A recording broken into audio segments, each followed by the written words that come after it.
बाबा इतना कम उम्र में जोगी कैसे बन गई? अरे बच्चा क्या बताए, बहुत लंबी कहानी है, ना जानू तो बेहतर है। खुश रहो, आनंद रहो। अलख निरंजन।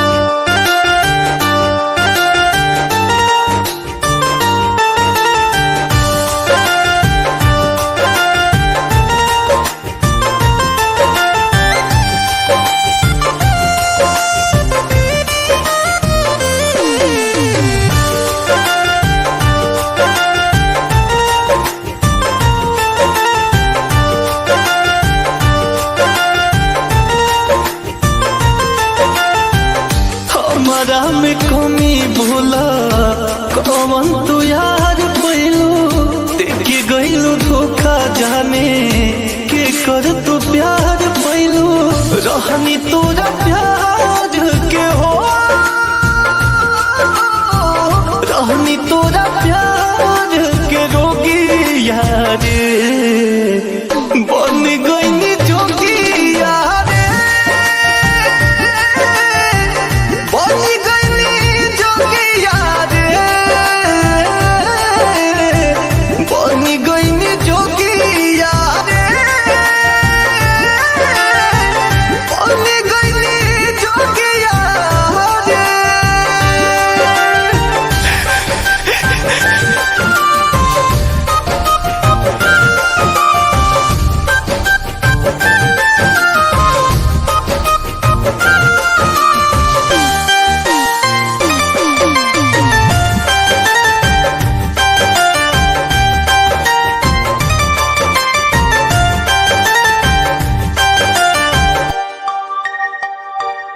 चाहे गर्मी जाड़ा चाहे बरसात रहे हो, तोहर याद में कटत हमारो दिन रात रहे हो।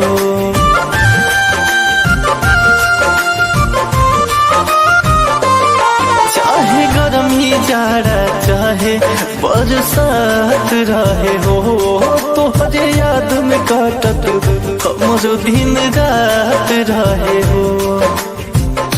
कैसन लिखा कैसन लिखाए सन जोगी यारे, बनी गई जोगी यारे, बनी गई जोगी यारे, बनी गई जोगी यारे।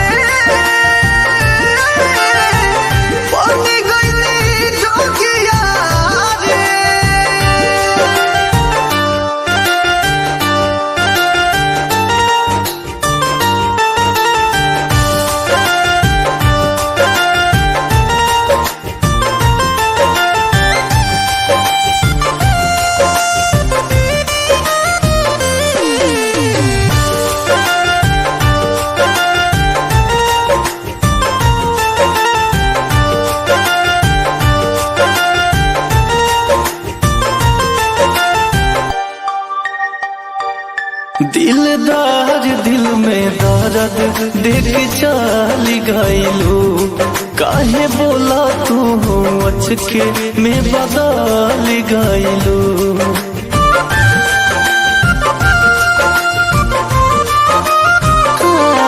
दिलदार दिल में दर्द देख चल गईलू, बोला काहे तू अचके में बदल गईलू।